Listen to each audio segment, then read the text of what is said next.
Ako si Don Santiago de los Santos.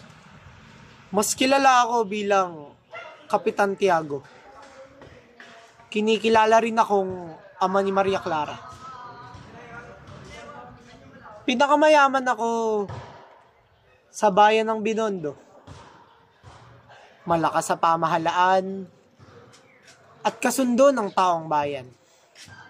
Ngunit may mga tao pa ring hindi ako kilala at hindi panalig sa akin. Tinuturing nila akong sakim, Panginoon ng pera, walang awa at mapagsamantala sa mga nagigipit.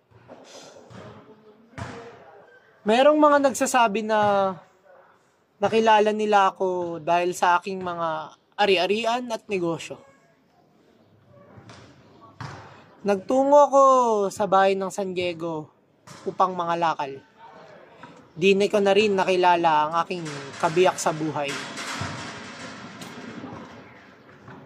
Siya ay nagngangalan na Pia Alba. Siya ay kairog-irog at balingkinitan. Nakakaakit ang tindig. Hindi na para magtaka kung bakit ako nahulog sa kanya.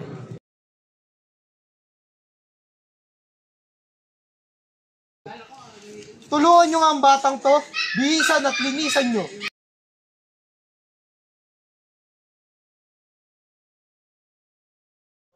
Ano kaya ang ipapapili kong kurso sa kanya? Abogasya o medisina?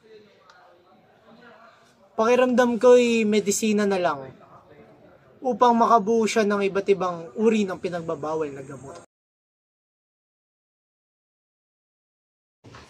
Mahusay! Panalo na naman ang aking taya!